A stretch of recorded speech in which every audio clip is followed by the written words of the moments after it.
Bonjour à toutes et à tous. Aujourd'hui, dans cette nouvelle capsule, nous allons faire une application sur le calcul de la tension et du courant continu dans un circuit électrique, tout en utilisant les différentes lois des tensions et des courants électriques.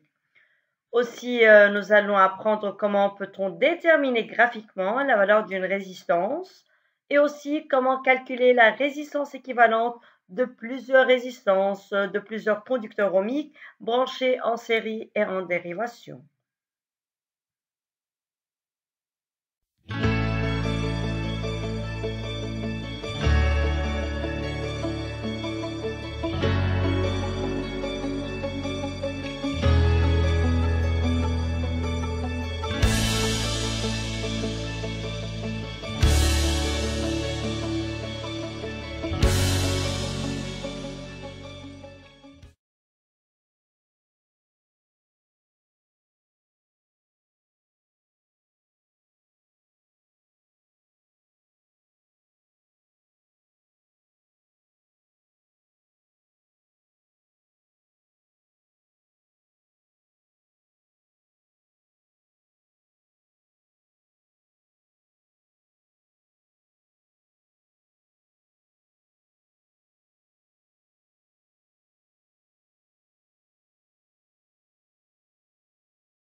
Alors, premièrement, nous avons dans le document 2 la caractéristique intensité-tension de la lampe L.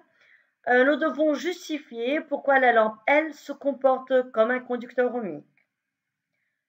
Regardez bien le document 2. Regardez bien alors la caractéristique intensité-tension de la lampe L.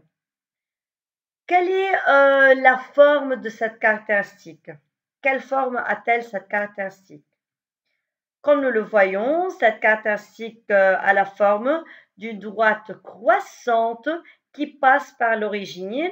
Et dans ce document-là, nous pouvons clairement dire que U, c'est-à-dire la tension au bord de la lampe, et I, qui est l'intensité du courant électrique traversant la lampe, sont proportionnels. Et alors, c'est le cas de la caractéristique d'un conducteur ohmique où la droite est croissante et passe par l'origine et où U et I sont directement ou bien sont proportionnels.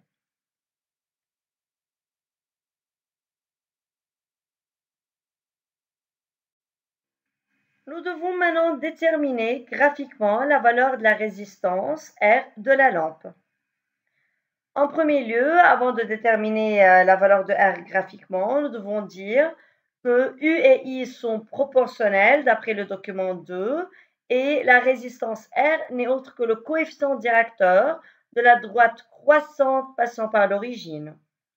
Et puisque R est le coefficient directeur de cette droite, nous pouvons calculer R comme suit en faisant delta U sur delta I. Alors delta des ordonnées sur delta des abscisses. Alors U2 moins U1 sur I2 moins I1. Ici, nous pouvons prendre n'importe quelle deux valeurs de U et leur valeur de I correspondante, leur correspondante valeur.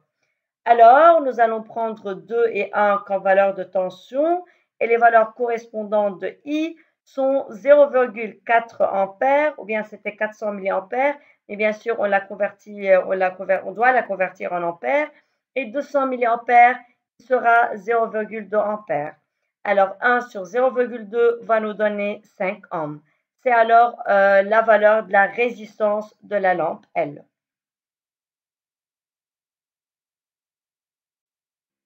Maintenant, nous devons calculer la résistance équivalente de R, qui est la résistance de la lampe, de R1 et de R2 branchés entre les bornes A et N. Premièrement, nous allons commencer par le calcul de la résistance équivalente de R1 et de R2 branchés en dérivation. On va nommer par exemple R', leur résistance équivalente. Alors, soit R', la résistance équivalente de R1 et de R2 branchés en dérivation. On va calculer R' comme suit. 1 sur R' n'est autre que 1 sur R1 plus 1 sur R2, puisque R1 et R2 sont branchés en dérivation, c'est comme ça qu'on calcule 1 sur R'. Alors remplaçons R1 et R2 par leur valeur numérique. Alors 1 sur 20 plus 1 sur 30, ça va nous donner 5 sur 60. Mais 5 sur 60 est en fait la valeur de 1 sur R'. Pour trouver R', nous devons inverser ce résultat-là. Alors R' sera égal à 60 sur 5, qui n'est autre que 12 ohms. Alors 12 ohms est en fait la résistance équivalente de R1 et de R2 branchés en dérivation. Comment doit-on continuer? R' maintenant est branché en série avec la résistance R de la lampe L. Alors, puisque R' et R sont branchés en série, alors R équivalent de tout ce circuit sera égal à R' qui est égal à 12 ohms plus R qu'on vient de trouver précédemment qui était égal à 5 ohms. Alors, R équivalente aura une valeur égale à 17 ohms. C'est la valeur de la résistance équivalente du circuit, c'est-à-dire entre les bornes A et N, puisque leur permettent à une résistance négligeable. Calculons dans la troisième question la tension UPN au bord du générateur. Pour calculer la tension au bord du générateur, nous allons utiliser la valeur de la résistance équivalente du circuit qu'on vient de calculer précédemment. Alors, appliquons la loi d'Ohm aux bornes de cette résistance équivalente. Nous allons obtenir le suivant.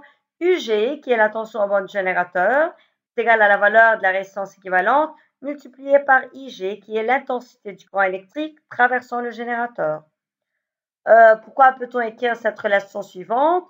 Puisque tout simplement la tension au bord de la résistance équivalente n'est autre que la tension au bord du générateur, d'après la loi d'additivité des tensions en série, puisque U ampère-mètre égale à 0 puisqu'il a une résistance négligeable, et l'intensité du courant électrique traversant la résistance équivalente n'est autre que l'intensité du courant électrique traversant le générateur qui est égale à 4 ampères d'après la loi d'unicité de l'intensité en série. Donc, puisque UG égale à R équivalente fois IG, nous avons déjà la valeur de R équivalente calculée dans la question précédente, elle était de 17 ohms. IG, c'est égal à 4 ampères. Nous devons maintenant multiplier ces deux valeurs et nous obtiendrons la valeur UPN, qui est la tension au bord du générateur, qui est égale à 68 volts.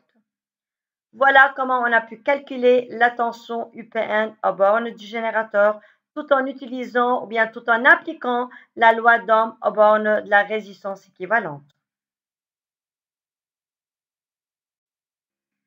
Calculons maintenant la tension UBN aux bornes de la lampe L.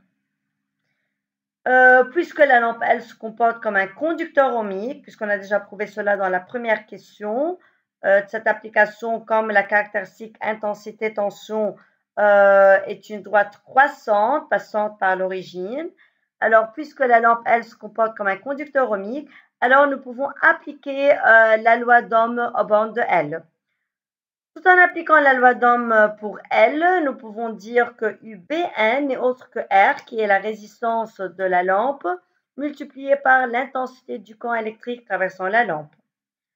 Pour la résistance de la lampe, nous avons déterminé déjà sa valeur précédemment. Nous avons déterminé la valeur graphiquement, c'était égal à 5 ohms. Pour l'intensité du courant électrique traversant la lampe, c'est de 4 ampères, puisque l'intensité du courant électrique traversant la lampe est égale à l'intensité du courant électrique traversant le générateur, puisque le générateur et la lampe sont branchés en série. Alors, ils vont être parcourus par le même courant d'après la loi d'unicité de l'intensité en série. Alors, multiplions R qui est égal à 5 ohms par la valeur de l'intensité du courant traversant la lampe qui est de 4 ampères. Nous obtiendrons la valeur de UBN qui est égale à 20 volts. C'est en fait la tension à borne de la lampe L. Maintenant, nous devons montrer que la tension UAB est égale à 48 volts. Pour prouver cela, nous allons appliquer la loi d'additivité des tensions en série. Et d'après cette loi-là, UPN n'est autre que UPA plus UAB plus UBN, qui n'est autre que UAB plus UBN, puisque UPA est égal à 0. Pourquoi c'est nul? Parce que tout simplement, l'ampèremètre a une résistance négligeable. Alors la tension à ces bornes sera nulle. Nous avons besoin ici de calculer UAB. Alors UAB sera égal à UPN moins UBN. Alors 68 volts moins 20 volts. Par suite, UBN sera égal à 48 volts. Voilà comment on a pu prouver, comment on a pu montrer que la tension UAB vaut 48 volts.